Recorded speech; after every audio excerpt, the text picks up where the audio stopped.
Hello, and welcome to Cognitive Drift. We have always been uncomfortable with the idea of randomness. The human mind craves patterns, specifically patterns that explain why suffering exists. When a child falls ill or a corrupt leader thrives, we look for a mechanism that balances the scales. We don't like the idea that events just happen without a moral architect behind them. So, humanity invented two primary operating systems to process the data of human misery: karma and original sin. These are the two dominant explanations for why the world feels broken. They are ancient attempts to solve the problem of pain, and while they seem culturally distinct, they are both trying to answer the same gnawing question: what did I do to deserve this? To understand which of these concepts makes more sense, if either of them does, we have to strip away the rituals and the incense and look at them strictly as logical frameworks. Think of them as software updates installed on the human psyche thousands of years ago. One suggests you are born with a corrupted file system. The other suggests you are running a program loaded with errors from a previous session. Both claim to explain the human condition, but they offer radically different diagnoses of the problem. Take original sin first. This is the dominant view of the West, though its roots are specific to a particular narrative of ancestry. The core proposition here is inheritance. It treats morality like a genetic disease.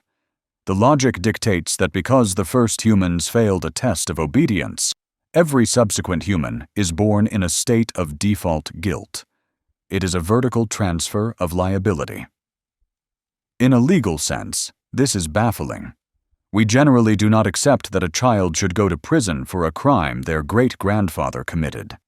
Yet, this framework suggests that the very nature of humanity is flawed because of a prehistoric error.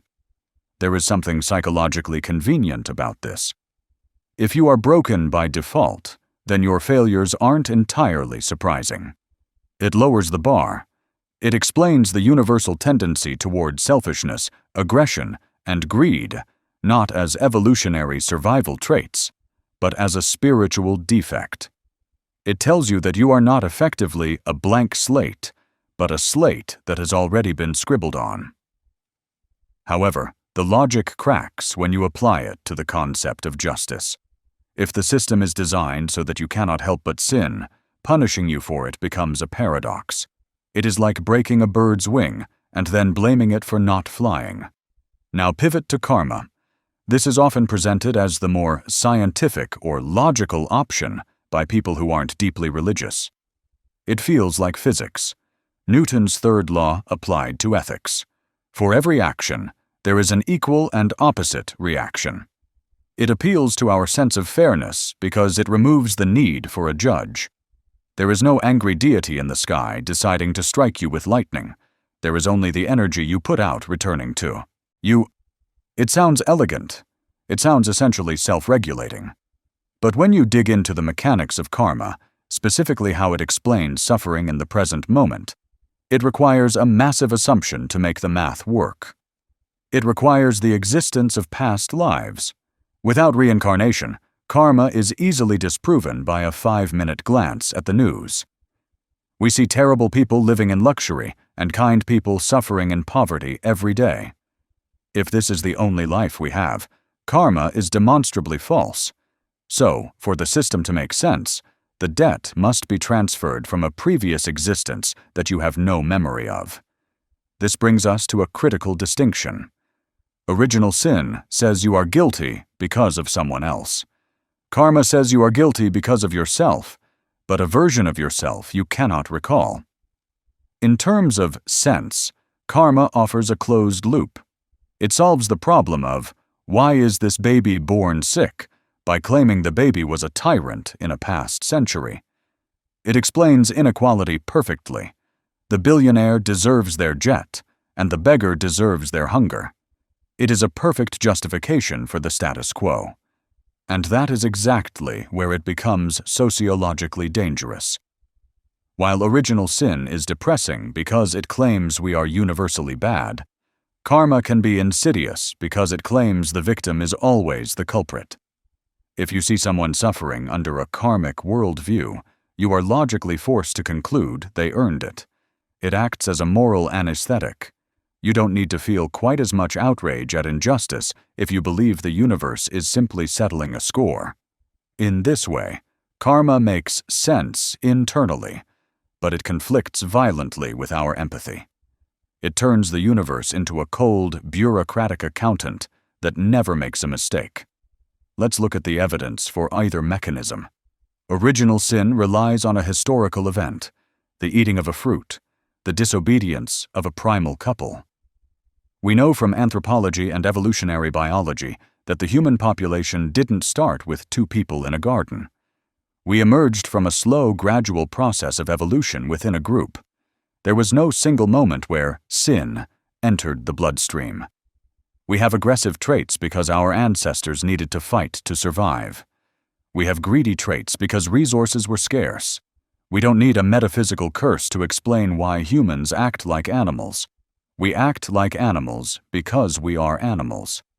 The sense of original sin collapses the moment you remove the literal interpretation of the story. Without the literal fall, the inherited guilt is just a metaphor for the human struggle between instinct and social cohesion. Karma, on the other hand, faces the data problem. If karma were a real force, like gravity, we should be able to measure it. We should see a statistical correlation between bad behavior and bad outcomes. But criminologists and sociologists don't see this. Sociopaths often rise to the top of corporate and political ladders precisely because they lack the good traits of empathy and hesitation. If karma worked, the most ruthless among us would be the most unlucky. Instead, we often see the opposite. The sense of karma relies on an infinite timeline.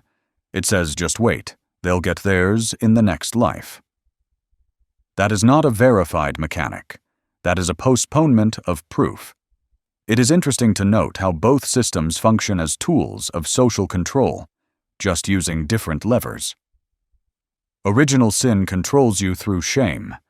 It tells you that you are unworthy and need an external institution, usually a church, to fix you. You are a patient, and they hold the medicine. It keeps you humble, but it also keeps you dependent. Karma controls you through fear of the future and acceptance of the present.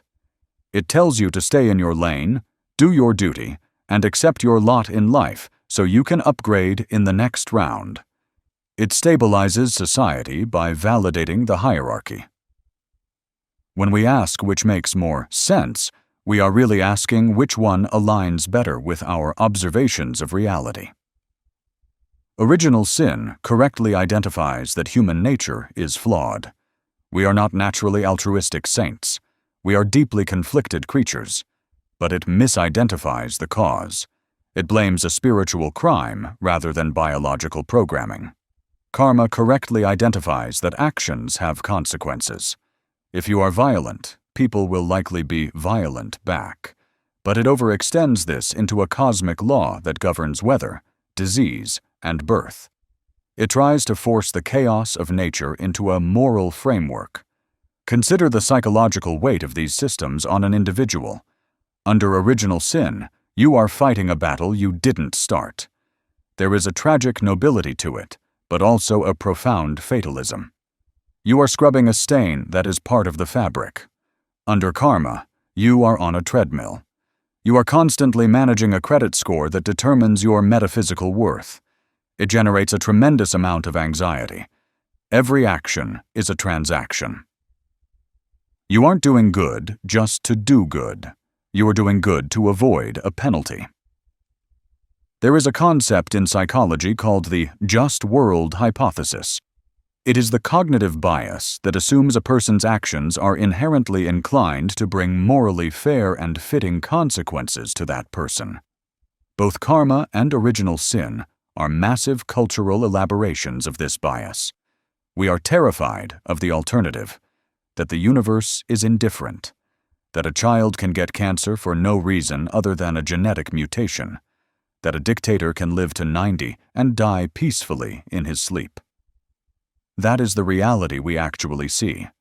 But that reality makes no sense to our narrative-loving brains.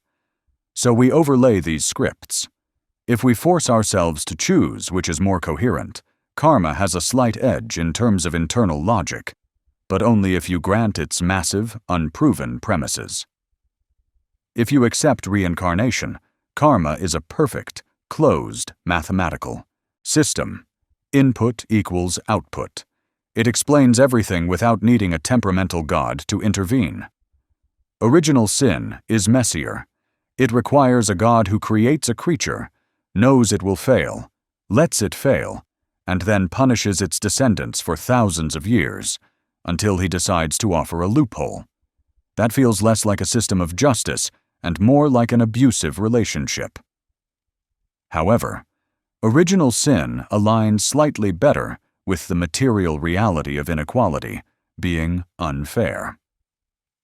At least original sin admits that the baby didn't do anything personally to deserve its state. It just inherited a bad situation. That mirrors the reality of genetics and socioeconomic status. We do inherit debt, disease, and trauma. We are victims of our history. Karma insists that the baby is actually a recurring soul paying off a debt, which feels morally repugnant when applied to victims of tragedy. But let's step back from the theology and look at the utility. What happens to a society running on these engines? Societies built on karma tend to be more stratified. If your position in life is a result of your past spiritual performance, then trying to change the social order is almost a violation of cosmic law. You are interfering with someone's penance or reward. This can lead to a profound stagnation. On the flip side, societies built on original sin often oscillate between intense guilt and frantic crusades to save others. Since everyone is broken, everyone is a target for improvement. It drives a different kind of neurosis, a constant need to prove that you are one of the good ones, despite the factory defect. There is a third option, of course, which is that neither makes sense because the premise is flawed. The premise is that the universe cares about human morality. There is zero evidence for this. The sun burns the saint and the sinner with equal intensity. A virus does not check your moral credit score before replicating in your cells. When we stop trying to force the universe to be moral, the sense of these systems evaporates. They are revealed as human coping mechanisms, not cosmic truths. But we can't dismiss why they stuck around. They stuck around because they serve a function. They regulate behavior. If you believe your bad deed will come back to haunt you, karma, or that you are grieving a divine parent, original sin, you are less likely to act on your worst impulses. They are the invisible police force of the mind. In the absence of advanced forensic science or surveillance, ancient societies needed a way to ensure people behaved when no one was watching. God is watching, or the universe is keeping score, are effective deterrents. Yet, looking at the modern world, the cracks in these explanations are becoming canyons. We now understand the germ theory of disease. We don't need to attribute a plague to bad karma or divine wrath. We understand tectonic plates. Earthquakes aren't punishments. As our knowledge of the how increases, the space for these whys decreases. We are left with the raw data of existence, and the data suggests that fairness is a human invention, not a cosmic discovery. If we look strictly at the concept of accountability, karma is the more empowering of the two illusions. It suggests that you have the power to change your future, even if it takes lifetimes. It places the steering wheel in your hands. Original sin places you at the mercy of grace. You cannot save yourself. You must be saved. For a modern mind that values agency, karma feels more attractive. It feels more like meritocracy. But that attraction is a trap. It leads to the prosperity gospel of the East, the idea that spiritual purity leads to material wealth. Let's go deeper into the specific logical fallacies required to maintain these beliefs. Original sin commits the fallacy of composition, assuming that what is true of the part, Adam-Eve, is true of the whole, humanity. It also relies on collective punishment, a concept we rejected in the Geneva Conventions, but accept in our theology. Karma commits the post hoc fallacy, assuming that because event B followed event A caused event B. I lost my wallet today because I was rude to the waiter yesterday. There is no causal link, only a narrative one we invented to feel in control. The irony is that both systems try to solve the problem of suffering by adding more suffering. Original sin adds the suffering of guilt. Karma adds the suffering of blame. Neither system simply allows you to suffer and be supported. They both demand that your suffering means something. They demand that your pain be a transaction. And that is perhaps the most exhausting part of religious thinking. The refusal to let a tragedy just be a tragedy. It must be a lesson, a punishment, or a payment. Consider the efficiency of these systems. If the goal of the universe is to teach us to be good, both methods are incredibly inefficient. Original sin is a blanket condemnation that confuses the innocent with the guilty. It's a shotgun approach to morality. Karma is so obscure that we don't remember the lesson. If you punish a dog for peeing on the rug 3 years after it happened, the dog doesn't learn anything. If we are being punished for lives we cannot remember, the educational value is 0. A rational teacher explains the error at the moment of the error. The universe does not do this, so if the educational value is 0 and the explanatory power is weak, what are we left with? We are left with the psychological need for order. We would rather be guilty than helpless. Think about that. If a child is abused, they often blame themselves. Why? Because if it's their fault, they can change their behavior and stop it. If it's not their fault, they are helpless victims of a chaotic world. Self-blame is actually a defense mechanism against powerlessness.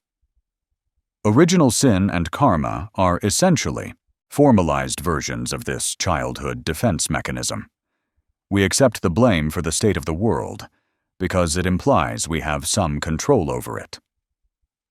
This brings us to a darker realization. By accepting these narratives, we often excuse human negligence. If poverty is the result of karma, why build social safety nets? If human corruption is just original sin, why strive for systemic political change? Boys will be boys, and sinners will be sinners. These philosophies can breed a dangerous passivity. They allow us to shrug at horror. It is the will of God, or it is their karma, are the two most polite ways to say, I am not going to help. Let's examine the ledger aspect of karma more closely. It implies a currency. Good deeds buy you points. Bad deeds cost you points. This commodifies kindness. It turns altruism into an investment strategy. If I help an old lady cross the street because I want a better rebirth, am I actually a good person? Or am I just a savvy investor? True morality, secular morality, argues that doing the right thing is valuable precisely because there is no reward. Helping someone when you know the universe won't pay you back is the only true altruism. Karma destroys this purity by attaching a price tag to every action. Original sin has a similar distortion. You aren't good for the sake of your neighbor. You are good to prove you are saved or to avoid hell. The motivation is externalized. In both cases, the sense of the system relies on a system of rewards and punishments, much like training an animal. Is that the peak of human ethics, to be treated like a lab rat in a cosmic Skinner box? One would hope that a logical system of morality would be based on empathy and reason, not the carrot and the stick. Let's try to apply Occam's razor here. Occam's razor suggests that the simplest explanation is usually the correct one. We have two competing theories for why a distinct individual suffers. Theory A. An invisible metaphysical debt from a past life is ripening, overseen by a cosmic law of accounting that has never been observed. Theory B. Ancestral disobedience tainted the bloodline of the species, requiring a blood sacrifice to appease a creator. Theory C. We live in a complex material world governed by probability, biology, and sociology, where resources are unevenly distributed and bodies are fragile. Theory C requires the fewest assumptions. It requires no magic, no unobservable history, and no deities. It just requires eyes. But Theory C is terrifying. It means no one is driving the bus. It means that justice is not something we discover in the universe, but something we must create ourselves. And that is a heavy burden. Original sin and karma are attempts to offload that burden. They are outsourcing the job of justice to the universe. I don't need to fix this. The universe will balance it out eventually. It is the ultimate procrastination. If we look at the historical trajectory, original sin is losing its grip on the modern mind faster than karma. The biological absurdity of inherited guilt is too hard for many to swallow in the age of DNA. But karma has rebranded. It has shed its religious skin and become New Age spirituality. You hear it in phrases like, "What goes around comes around," or "The universe has a plan." It survives because it mimics the language of cause and effect. It feels secular, even though it isn't. It is a stealth religion. It allows people to feel spiritual without the baggage of a church, but it retains the same logical flaws. We must also consider the sunk cost fallacy involved in these beliefs. If you have spent a lifetime believing that your suffering has a purpose, that it is paying off debt or testing your faith, admitting that it was just bad luck is devastating. It means the pain was for nothing. The human ego defends itself against this realization aggressively. We will twist logic into pretzels to avoid facing the randomness of pain. We will invent demons, past lives, and angry gods rather than accept that a virus is just a virus. Let's pause and look at a real-world case study. Take the caste system in India. This is the social structure built on the logic of karma. It is perhaps the most rigid and enduring form of social stratification in history. Millions of people were relegated to the status of untouchables based on the belief that their birth was a punishment for past crimes. This is karma applied to sociology. It makes perfect sense within the system. If you believe the premise, the oppression is justified. It is actually merciful to let them work off their debt. This is where the sense of religious logic becomes a weapon. It turns cruelty into piety. Now, look at the historical treatment of mental illness in the West under the shadow of original sin and demonic influence. For centuries, the mentally ill were not treated as patients with a biological malfunction, but as morally compromised vessels. They were beaten, exorcised, or chained. The logic was sound if you accepted the premise of spiritual warfare. But the premise was wrong, and because the premise was wrong, the treatment was torture. In both East and West, these sensible logical frameworks led to centuries of unnecessary suffering. So, when we ask, which makes more sense, we have to ask, sense for whom? For the priest, they make perfect sense. They ensure job security. For the king, they make perfect sense. They keep the peasants in line. For the person at the top of the pyramid, karma is a great validation of their success. I must have been a great person in my past life to deserve this yacht. It feeds narcissism. For the person at the bottom, original sin is a great comfort. I am suffering like Christ suffered. It feeds masochism. But for the rational observer, standing outside the temple and the ashram, neither makes sense. They are over-engineered solutions to a problem that doesn't exist. The problem of, why do bad things happen to good people, is only a problem if you assume there is a mechanism that should prevent it. If you remove the assumption of a moral universe, the problem vanishes. Bad things happen to good people because good and bad are human categories, and nature does not recognize them. A tsunami is not bad, it is just water displacement. A cancer cell is not evil, it is just efficient replication. The desire to find sense in this is the most human trait of all. We are meaning-making machines. We cannot look at the stars without drawing lines between them and calling it a bear or a hunter.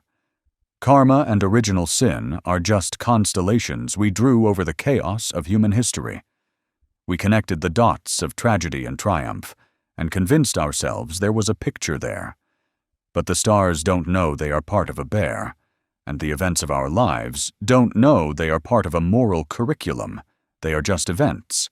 And once we accept that events are neutral until we interpret them, the need for these complex metaphysical explanations falls away.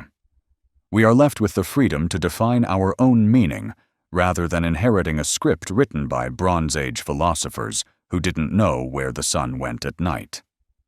But let's entertain the logic a bit longer, because the differences in how these systems offer a way out, the exit strategy, reveal even more about the human condition. Every system of entrapment needs an escape hatch, or people would despair and quit the game entirely. Original sin and karma offer two very different escape hatches. In the original sin framework, the exit strategy is vicarious. You cannot pay your own debt.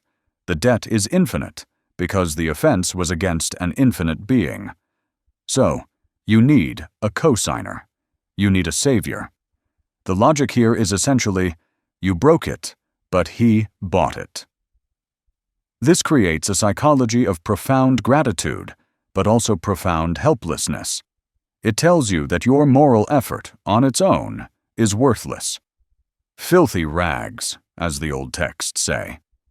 It cultivates a learned helplessness. You are waiting for a rescue operation. This can lead to a beautiful kind of humility, but it can also lead to a dangerous abdication of responsibility. If you are saved by faith alone, why bother fixing the climate? Why bother dismantling systemic racism? The real work has already been done on a cross 2,000 years ago. Everything else is just waiting for the bus. Karma's exit strategy is the opposite. It is hyper-responsible. It is the ultimate do-it-yourself project. You dig your own hole, and you must build your own ladder. To escape the cycle of rebirth, moksha or nirvana, you must perfect yourself. You must burn off every ounce of attachment and ego. On the surface, this looks admirable. It's the Protestant work ethic applied to the soul. But look closer. It implies that spiritual liberation is a technical skill. If you just meditate enough, fast enough, and give enough alms, you can hack the universe.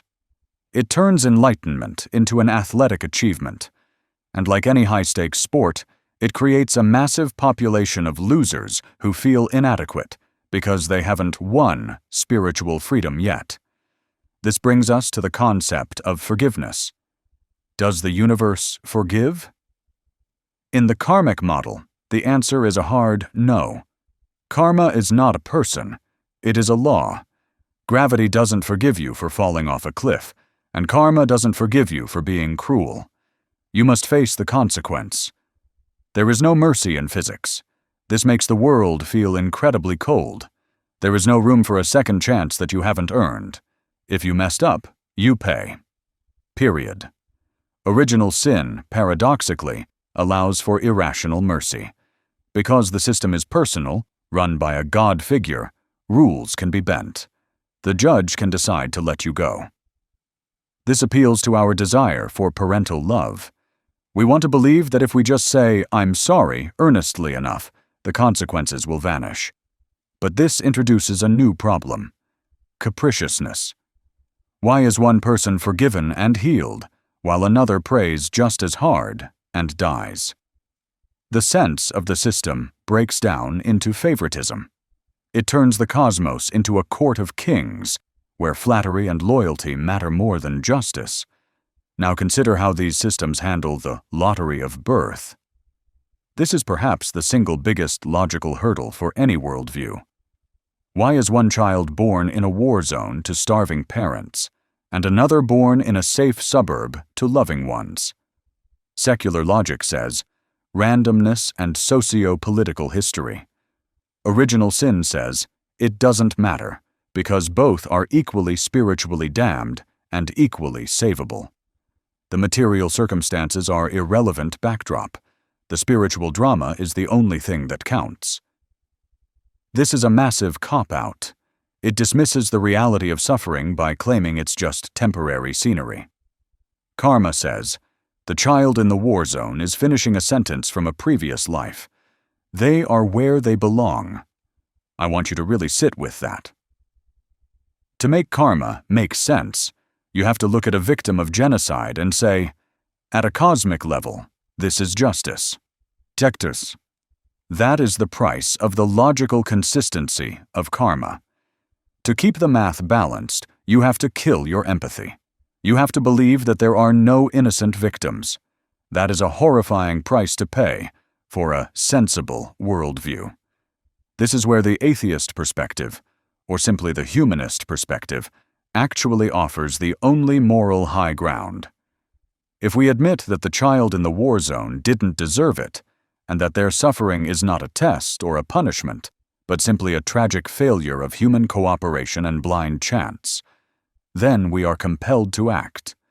We cannot say, God has a plan, or it's their karma. We are left with the chilling realization that we are the only ones who can fix it. The absence of a sensible cosmic reason is what creates the imperative for human action. Let's switch gears to the transactional nature of these beliefs. Both systems are essentially economic. They view morality as an exchange. I give obedience, I get salvation. I give good deeds, I get a better life. This is merchant morality. It's capitalism applied to the divine.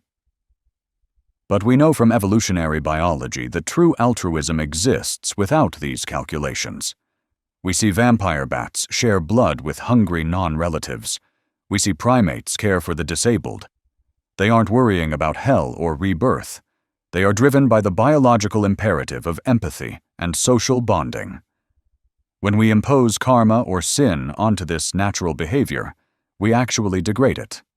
We take the beautiful evolved instinct to help one another and turn it into a business deal with the universe. We stop looking at the person we are helping and start looking at our spiritual bank account. I am helping you to help myself. It introduces a subtle narcissism into every act of charity. And what about the data regarding moral licensing? Psychologists have found that when people feel they have established moral credentials, say by buying eco-friendly products or going to confession, they are often more likely to act unethically immediately afterward. They feel they have banked enough goodness to afford a little badness. Both karma and original sin feed this loop. I went to church on Sunday, so I can be ruthless in business on Monday. I donated to the temple, so my bad mood today is covered. The systems that are supposed to make us better often give us the loopholes to be worse. Let's look at the timeline. Original sin looks backward. It is obsessed with the past, a mythical past. It fetters the human imagination to a moment of failure. It says our best days are behind us, in Eden. We are living in the ruins. This fosters a nostalgic, reactionary worldview. If we could just get back to the way things were.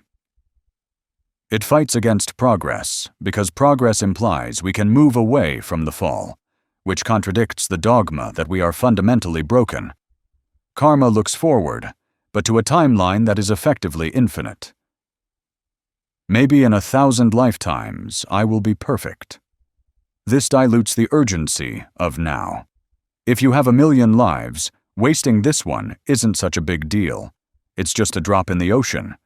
Secularism says, this is it. This is the only 80 years you get. The clock is ticking.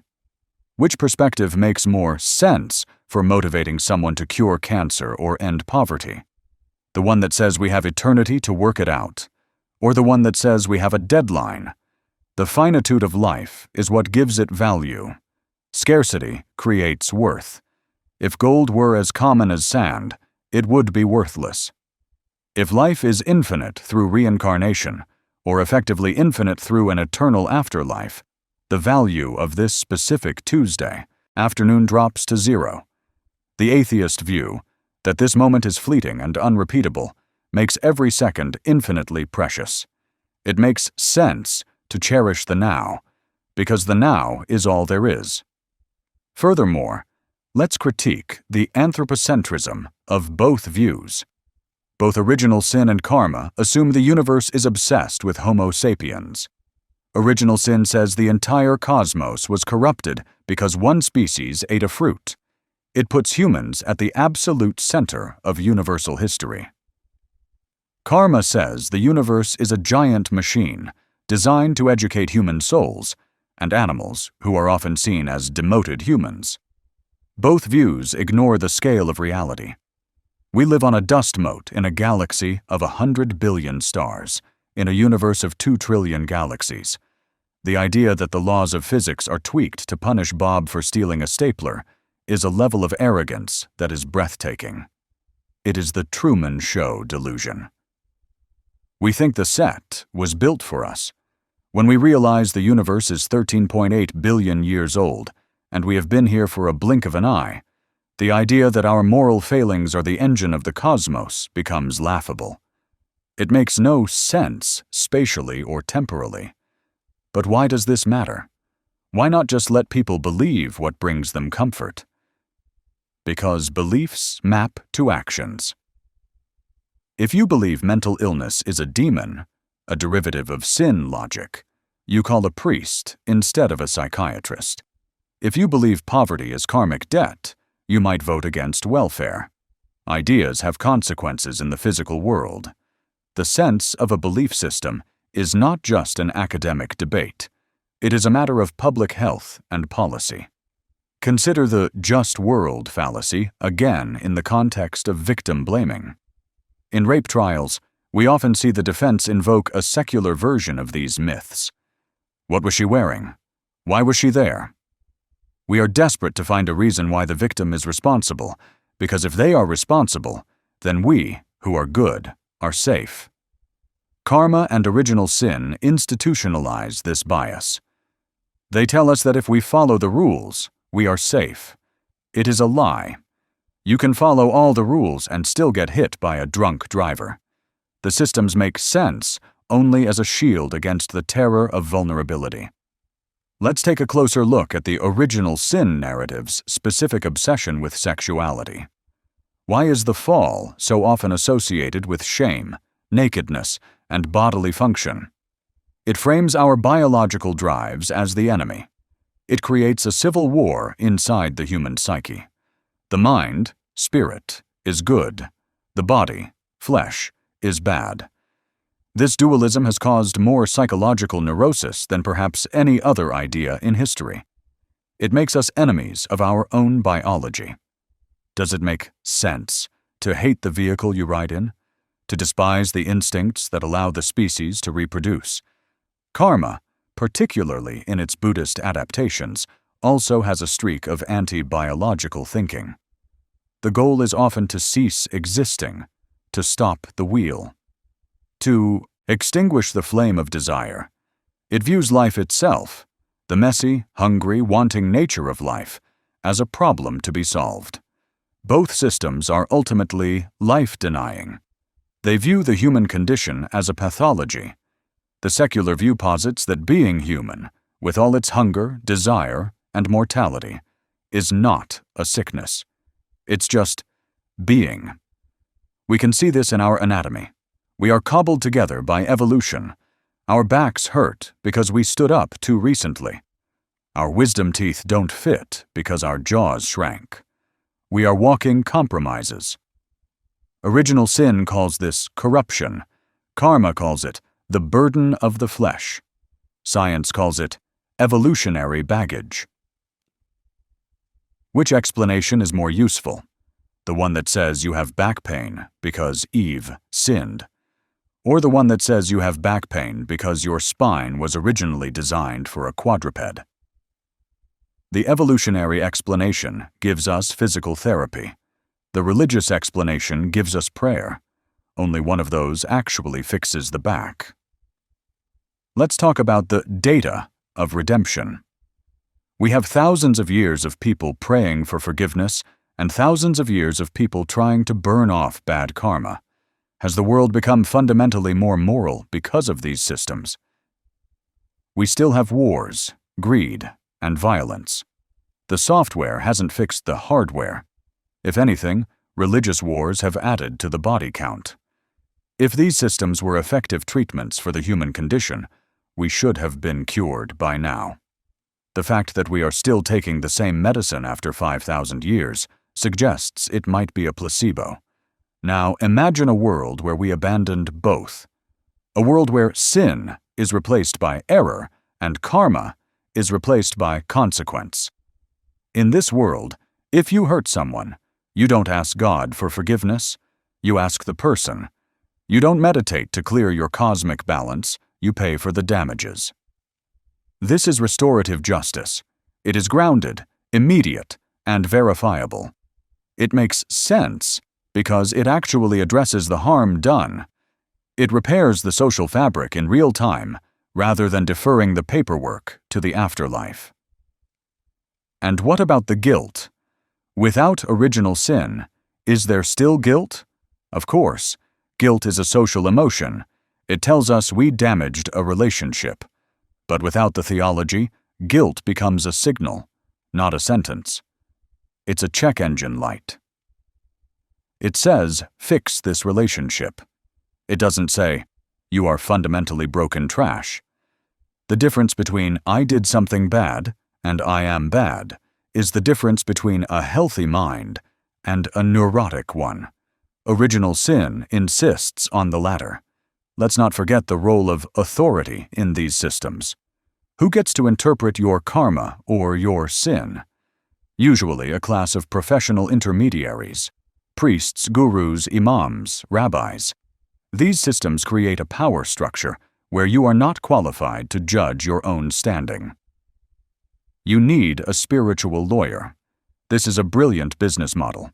If the problem is invisible, sin, karma, and the cure is invisible, grace, merit, the provider can never be sued for malpractice. You can't prove the priest didn't save your soul. You can't prove the guru didn't improve your next life. It is the perfect, unfalsifiable product. When we ask which makes more sense, we have to ask, does it make sense to trust a system that can never be audited? In any other aspect of life, medicine, engineering, finance, we demand proof. We demand results. But in the most important area, our moral lives, we accept, trust me, it works in the next dimension. That is not logical. That is gullibility enshrined as virtue. Let's dig into the universal law aspect of karma again. The idea that energy you put out comes back. Is this true in physics? If I shout into a canyon, the echo comes back. True. But if I shout into a pillow, nothing comes back. The universe is not a canyon. It is mostly a pillow. It absorbs energy and dissipates it. Entropy. The second law of thermodynamics tells us that things tend toward disorder, not moral balance. The universe is not organizing itself to pay you back. It is slowly cooling down and spreading out. To believe that your act of kindness is a boomerang that will inevitably return is to ignore the fundamental direction of time and entropy. And original sin. It relies on a blood debt logic that belongs to the era of animal sacrifice. The idea that blood must be spilled to appease a deity is an ancient, tribal concept. It treats God like a volcano that needs a virgin thrown in to stop the eruption. Modern theology dresses this up in fancy language, but the core mechanic is primitive. Suffering satisfies the gods. Does that make sense to a modern mind? That a supreme being is only happy when something dies. It is a logic of terror, not of love. So we have one system based on primitive blood magic, original sin, and another based on a misunderstanding of physics, karma. Both are trying to civilize the animal inside us, and they worked to an extent for a time. They were the training wheels for civilization. They frightened us into cooperation. But we are not children anymore. We are capable of being good without being threatened with hell or a lower rebirth. We are capable of empathy because we understand that the other person is us. We share the same biology, the same fragility. There is a profound beauty in the atheistic view that often goes unnoticed. It is the beauty of unconditional acceptance of reality. We don't need to dress up the slaughterhouse of history with ribbons of divine purpose. We can look at the horror of the world and say, "This is awful, and it is our fault, and we must fix it." That is honesty. Original sin says, "It's not our fault, we were cursed." Karma says, "It is our fault, but from a life we can't remember." Honesty is the only foundation for real solutions. Honesty forces us to confront the mechanisms of control that operate not just in our laws, but inside our heads. We have to talk about thought crime, Breuer.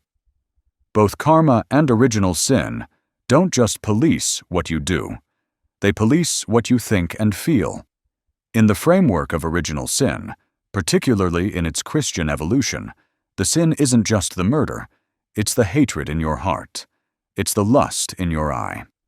You are guilty before you even lift a finger. This creates a surveillance state within the skull. You become your own jailer. You are constantly monitoring your internal monologue for impurities. Psychologically, this is devastating. The human brain produces intrusive thoughts constantly. It's a noise generator. To label that noise as sin is to condemn the brain for doing what brains do. It creates a feedback loop of shame where you feel dirty just for having an imagination. Karma is equally invasive, though differently. Karma is driven by intention, chaitana. If you accidentally step on an ant, the karmic weight is different than if you stomp on it with malice. On one level, this seems fair, but it means that your internal state is constantly being weighed on cosmic scales. You can't just do a good deed. You have to do it with a pure mind. If you give money to a beggar but feel annoyed about it, have you generated good karma or bad? It leads to a neurotic obsession with one's own motives. You stop interacting with the world and start obsessing over your own vibe. This obsession with internal purity is a trap. It distracts us from the actual consequences of our actions. A secular ethicist asks, "Did the hungry person get fed?" The religious ethicist asks, "Did the giver have a pure heart?"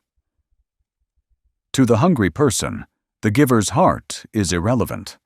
The sandwich is what matters. By focusing on the spiritual status of the agent rather than the well-being of the recipient, both systems indulge in a kind of spiritual narcissism. Let's zoom out to the philosophical heavyweight in the room. The problem of evil. The ancient Greek philosopher Epicurus laid it out simply. Is God willing to prevent evil, but not able? Then he is not omnipotent. Is he able, but not willing? Then he is malevolent. Original sin tries to answer this by saying, God is willing, but humans broke the contract. It shifts the blame to the victim.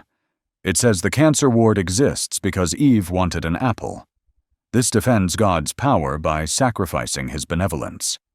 He is powerful enough to punish us all for a millennia-old crime, but not benevolent enough to stop it. Karma tries to dodge Epicurus entirely. It says there is no God making these decisions. It's just the machinery of the universe. It's an automated system. But this leads to a design flaw argument. If the universe is a school designed to teach souls, why is the curriculum so brutal? Why is the primary teaching method extreme suffering? If you designed a school where the students were tortured, starved, and diseased to teach them algebra, you would be arrested, not worshipped. The sensibility of karma rests on the assumption that suffering is an effective teacher. The data on trauma suggests otherwise. Trauma often breaks people. It doesn't always enlighten them. Consider the gambler's fallacy in the context of karma. The gambler's fallacy is the belief that if a coin flips heads 10 times in a row, it is due for tails. We think the universe owes us a reversal. When we have a string of bad luck, car breaks down, get fired, get sick, we instinctively feel that good luck is around the corner to balance it out. I've paid my dues. Karma is the gambler's fallacy codified into a religion. It validates the error in our probability processing. But the coin has no memory. The universe has no ledger. You can flip heads or suffer tragedies 50 times in a row. Acknowledging this indifference is terrifying, but it is the only way to accurately assess risk. Now, let's look at how these systems handle the other, people outside the faith. Original sin creates an in-group and an out-group, the saved and the damned. This is the bedrock of tribalism. It allows you to look at a person from a different culture and see them not just as a stranger, but as a spiritual failure. They are lost. It justifies colonialism. We aren't conquering them. We are saving them from their fallen state. The logic of sin provided the moral license for empires to crush civilizations. We are bringing them the cure. Karma, interestingly, can also lead to a form of supremacy, but it's subtler. If you are born into a high status, it is because you are spiritually advanced. If they are born into a low status, they are spiritually retarded. It creates a hierarchy of souls. You don't need to conquer them. You just need to pity them from your spiritual penthouse. It justifies indifference rather than active aggression. They are on their own journey. I shouldn't interfere. Both systems dehumanize the outsider, turning them into either a project to be fixed or a cautionary tale to be ignored. Let's apply this to the concept of apology. In a secular relationship, an apology is a repair mechanism between two equals. I hurt you. I acknowledge it. I will change. In the original sin framework, the apology is primarily directed vertically. I sinned against heaven. The person you hurt is almost collateral damage in your drama with God. You see this in public apologies by religious figures. They apologize to God, they ask for prayers, but they often gloss over the specific harm done to the victims.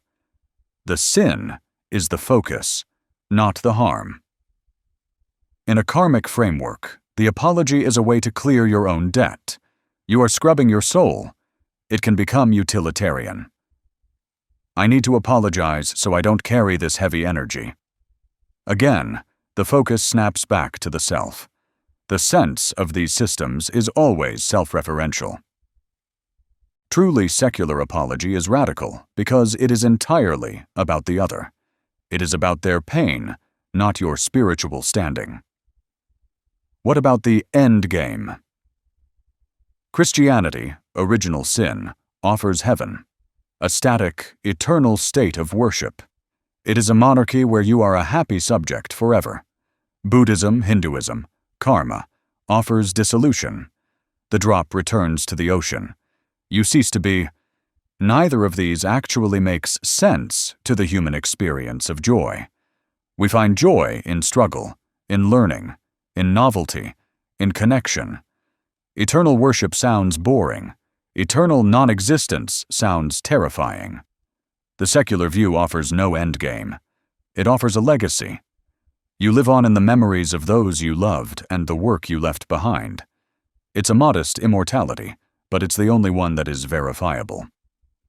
We should also talk about the genetic lottery versus the soul lottery. Of course, science tells us that your personality is heavily influenced by your genes, your impulse control, your aggression, your susceptibility to addiction. These have biological markers. If you are born with a frontal lobe deficit that makes you impulsive and violent, original sin calls you wicked. Karma calls you a young soul working through dark energy. Science calls you a person with a frontal lobe deficit. Which diagnosis leads to a cure? The religious ones lead to judgment. The scientific one leads to medication and therapy. The sense of the scientific view is pragmatic. It fixes the problem. Let's look at the sunk cost of civilization. We have built our legal systems on these ideas. Our criminal justice system is a weird hybrid of karma, retribution, you must pay for your crime, and original sin, penitentiary, a place for penitence. We lock people in cages to pay their debt to society. Does that make sense? Does sitting in a cell for 10 years pay anyone back? Does it restore the victim? No. It satisfies our primitive urge for karmic balance. He hurt, so he must hurt. A rational system would focus on rehabilitation and restitution. How can the perpetrator actually fix the damage? But we are too addicted to the logic of punishment to move toward a logic of repair. There is a fascinating contradiction in how original sin views children. On one hand, Jesus says, "Let the children come to me." On the other, theology says they are born in sin. This cognitive dissonance plagues parents. They look at their newborn, innocent, helpless, and have to mentally force themselves to believe this creature is under a curse. It requires a suspension of parental instinct. Karma is even stranger here. It asks the parent to view the child as an old being in a new body. That tantrum isn't just a toddler being a toddler. It's the residue of a past life. These overlays distance us from the simple biological reality of childhood development. Let's discuss the placebo effect of prayer and ritual. We cannot deny that these systems provide psychological relief. Confession unburdens the mind. Meditation calms the nervous system. But we must distinguish between the mechanism and the narrative. The mechanism, talking about your problems, sitting quietly, works.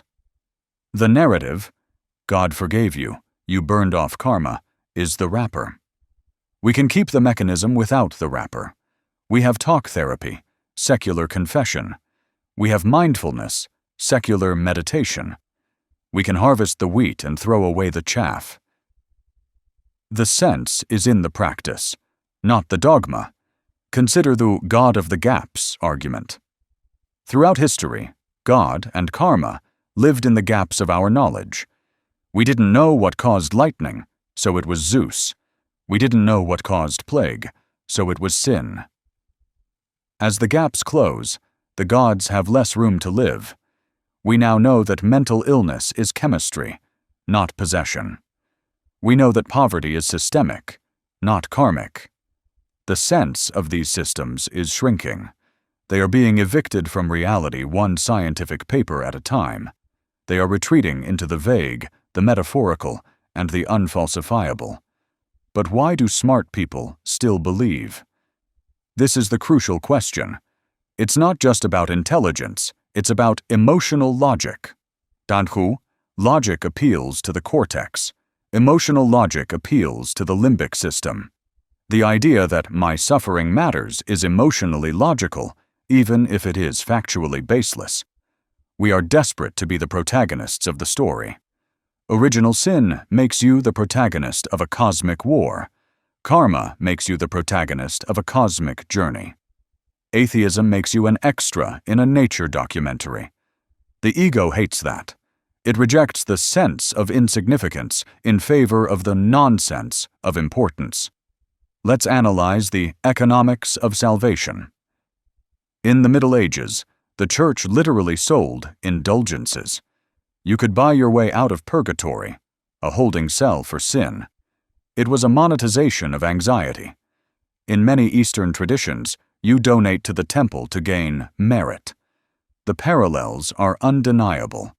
These systems inevitably become intertwined with financial power. They create a demand, salvation, that only they can supply, and they set the price.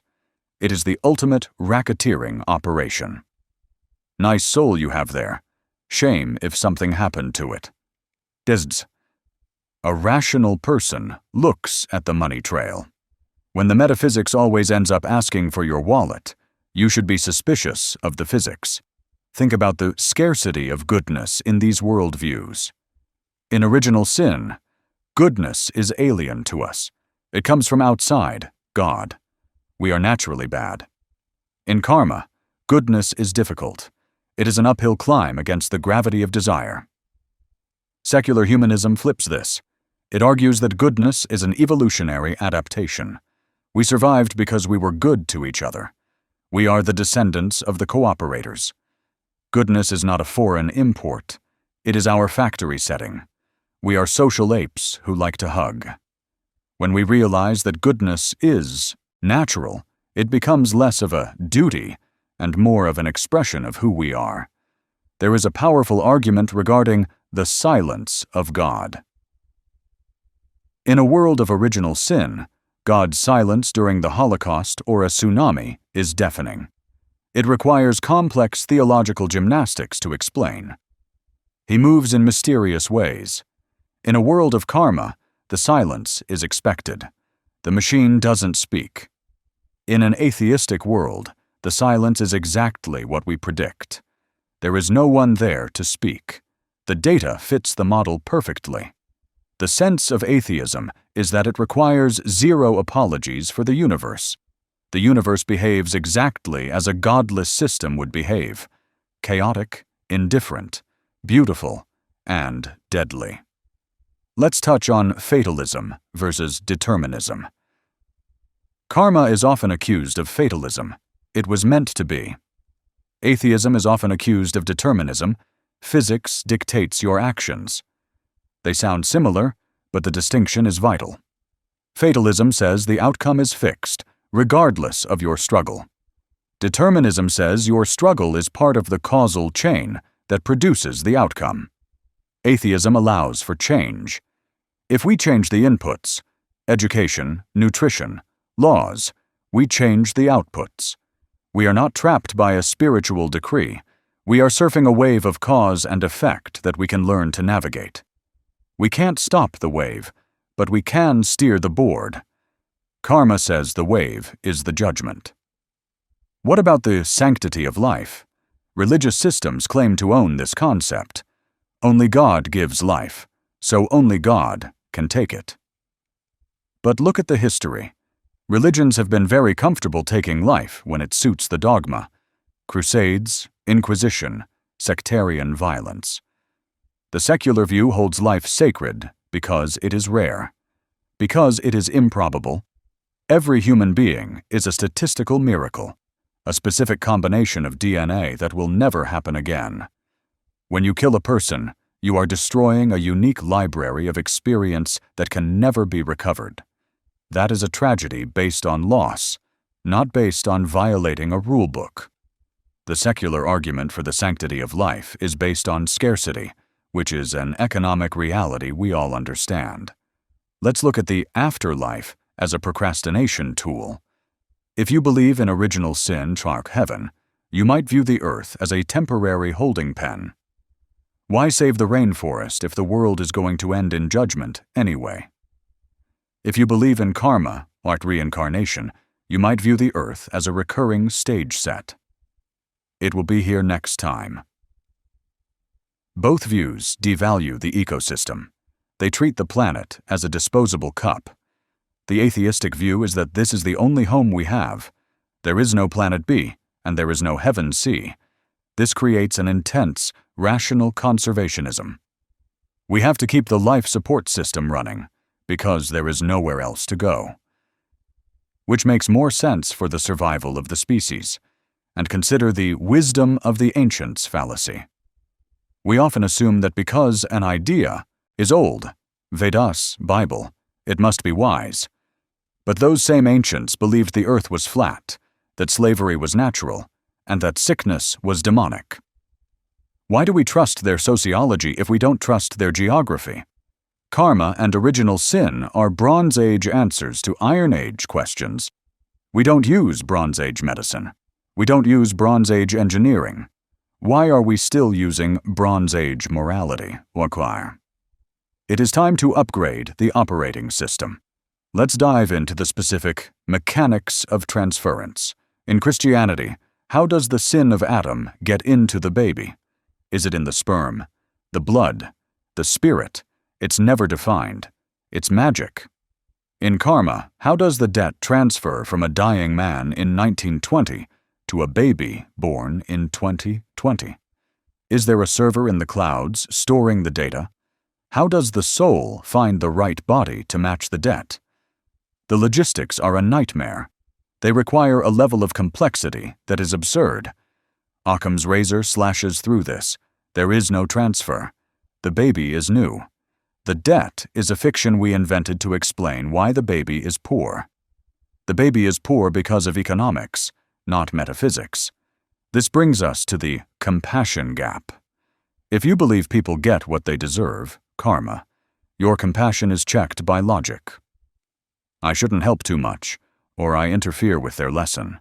Tells us, if you believe people are fundamentally depraved, sin, your compassion is checked by cynicism. They will just use the money for sin. Secular compassion is unchecked by theology. It flows from the recognition of shared suffering. They are hungry. Hunger hurts. I have food. I should share. It is direct. It is unmediated. It is human to human, not human to God to human. Let's imagine a court of law. If a judge sentenced a criminal based on original sin, you are guilty because your ancestor was a criminal. We would call that a kangaroo court.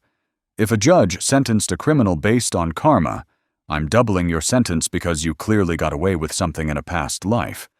We would call that insanity. Yet we accept this logic from the supreme judge of the universe. We hold God to a lower standard of justice than we hold a majestic court judge. That is a profound contradiction. If human justice has evolved beyond collective punishment and spectral evidence, why hasn't divine justice? There is also the narcissism of the small differences. Original sin and karma seem opposite. One is grace-based, one is works-based, but structurally, they are twins. They both posit an invisible problem, an invisible solution, and a class of experts to administer it. They both rely on fear of the unknown. They both uphold the status quo. They are Coke and Pepsi. The flavor is different, but the product is the same. Sugar water to make you feel better about the void. The atheist suggests, drink water. Face the reality. It's not as sweet, but it's what your body actually needs. Let's talk about the meaning of suffering again. Viktor Frankl, the Holocaust survivor, talked about finding meaning in suffering. Not that the suffering was the meaning. This is a key distinction. Religions try to say the suffering is the point. It's the test, the punishment, the lesson. The secular view says, suffering is pointless. It is garbage. But humans are alchemists. We can take that garbage and build meaning out of it. We can use our pain to help others. We can create art from our trauma. We create the meaning. We don't discover it. This empowers the victim. It says, what happened to you was senseless, but what you do with it can be profound. And finally, for this segment, let's look at the beauty of the random. We fear randomness because it feels like chaos, but randomness is also the source of everything new. Evolution relies on random mutation. Without the mistake in the DNA copying, we would still be bacteria. The error is the innovation. Original sin calls the error fall. Karma calls it deviation. Science calls it potential. When we embrace the randomness, we embrace the possibility of surprise. We realize that the universe is not a rigid script of crime and punishment. It is an open improvisation. And that is much more exciting than a courtroom. The acceptance of chance, of glorious, terrifying randomness, is the critical difference between the ancient metaphysical narratives and the modern secular understanding of the world. It's the difference between seeing a river as an angry deity needing sacrifice and seeing it as hydrological cycle that we must learn to manage. The power of the secular view is that it moves us from explanation to intervention. If a harvest fails, original sin dictates we look inward for moral failure. Karma dictates we look backward for past wrongs. The secular view dictates we look at the soil, the rainfall data, and the irrigation channels. One leads to guilt and ritual, the other leads to agronomy and engineering. The one that makes more practical sense is the one that actually fixes the hunger. Let's talk about the final, most insidious form of control, hope. Both systems sell a highly potent form of hope. Original sin sells the hope of grace, an unearned pardon that resets the system. This hope is addictive because it requires minimal effort from the recipient, only belief. Karma sells the hope of ascension, the guaranteed progress that comes from merit. This hope is appealing because it validates our effort. It says that every sacrifice, no matter how small, is being recorded. But both forms of hope are ultimately a distraction from the only hope that truly matters: collective, achievable human progress. When we focus on grace, we stop building hospitals and wait for miracles. When we focus on merit, we stop building equality and wait for the poor to ascend in the next life. The secular hope is much more grounded. We have the knowledge, the tools, and the shared empathy to make this life better, right now. This final comparison brings us back to the question of coherence.